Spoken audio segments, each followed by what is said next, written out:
Lebanon से तनाव के बीच अमेरिका का बहुत बड़ा ऐलान सामने आया है। लेबनान के खिलाफ जंग में इजराइल के हम साथ हैं, ये यूएस का कहना है और ये सपोर्ट किया जा रहा है।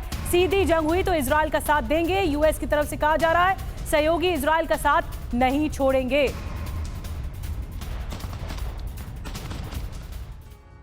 तो क्या मिडिल ईस्ट में जंग अब होकर रहेगी? लेबनान ने इजराइल पर हमले तेज कर दिए हैं। लेबनान इजराइल सीमा पर तनाव बढ़ता ही जा रहा है, टेंशन में लगातार इजाफा हो रहा है। इजराइल भी जवाबी हमले कर रहा है और इस बीच अमेरिका ने इजराइल का साथ देने का ऐलान कर दिया है। अब तक अमेरिका हिचक रहा था ऐसे किसी भी ऐलान से, लेकिन अब कह दिया गया है कि पूरा सैन्य सहयोग देंगे।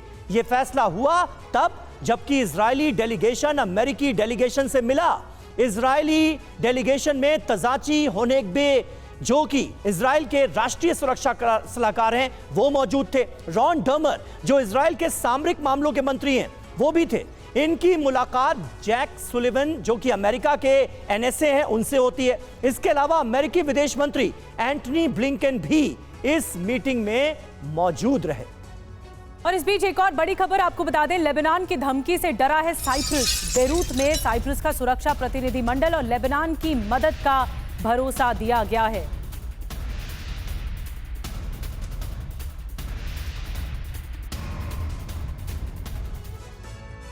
और आपको बताते हैं कि साइप्रस ने कैसे यू टर्न लिया है, ये जरा आप समझिए।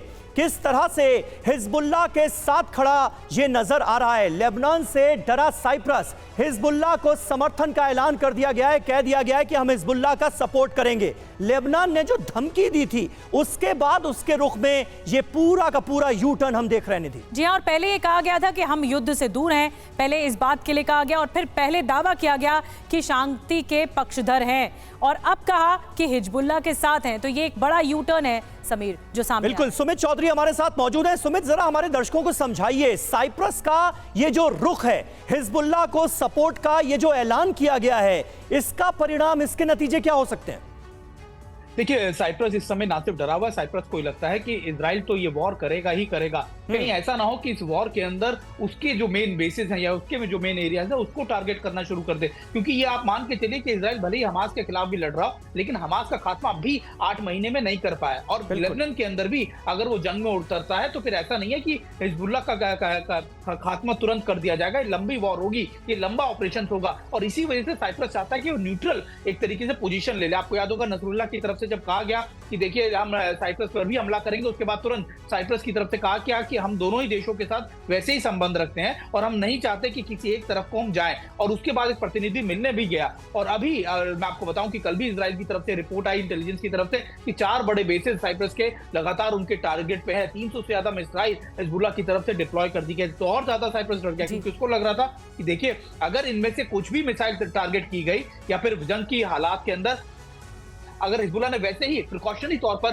साइप्रस पर अटैक किया तो निश्चित तौर पर उसकी दिक्कतें तो और ज्यादा बढ़ जाएगी। और यही वजह कि एक न्यूट्रल लाइन लेकर और खासतौर पर इस पूरे कन्फ्रंटेशन से दूर रहकर साइप्रस अपने आप को बचाना भी चाहता है। और यही वजह है कि अमेरिका भी अपने एयरक्राफ्ट कैरियर को बेचकर ये देखना चाहता है कि साइप्रस पर कोई बड़ा अटैक ना हो जाए। तो ये एक बड़ी कॉम्प्लिकेटेड स्थिति आप कह सकते हैं कि खासतौर पर साइप्रस के पास है और साइप्रस ये भी चाहता है कि देखिए किसी भी तरीके से इस पूरी चीज से अपने आप को अलग थलग कर ले।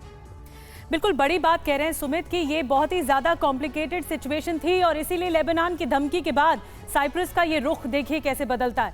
अब आपको बताते हैं कि कौन किसके साथ है। दरअसल अरब देशों की ये लड़ाई और कौन से मुल्क किसके साथ खड़े नजर आ रहे हैं। इजराइल के साथ अमेरिका समेत 32 नेटो देश इस वक्त हैं, तो वही हिजबुल्लाह के साथ ईरान है, हमास है, हूती है, साइप्रस और इराक है।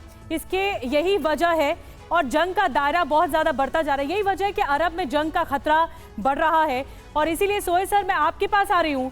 आपको क्या लगता है कि ये जो 2 मुल्कों 2 खेमों में बट गए हैं अरब देश, कौन किसके साथ होगा, कौन इजराइल के साथ होगा, कौन ईरान के साथ होगा, कौन सा विद्रोही गुट किसे पसंद होगा?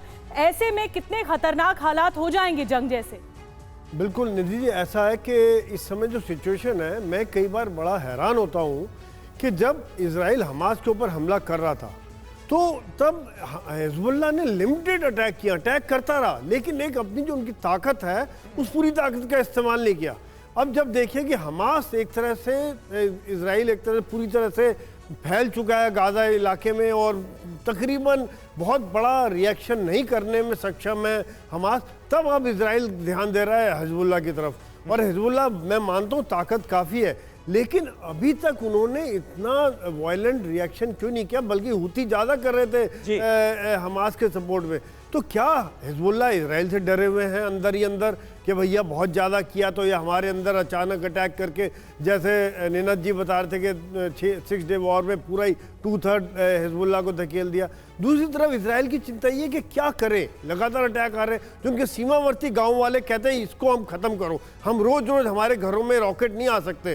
तो इलाज है या तो वो अपने आयरन डोम से डिफेंसिव रखें या अटैक करके हमला करके उनकी बेसिस को, उनकी लड़ाई लड़ने की क्षमता को ख़त्म करें। जो इजराइल की सोच है, मुझे ऐसे लगता है कि वो उनकी लड़ने की क्षमता को खत्म करने में विश्वास करते हैं कि बिल्कुल सही बात है। और सोहेल साहब, किसने ये सोचा था कि ये जंग इतनी लंबी चलेगी? अक्टूबर में जब हमास ने हमला किया तो लग ये रहा था कि चंद दिनों में हमास का खात्मा कर देगा इजराइल, लेकिन आप देखिए नसरल्लाह और हानिया ने मिलकर इजराइल के लिए कितनी बड़ी मुसीबत इस वक्त भी खड़ी की हुई है और ये जंग लगातार जारी है।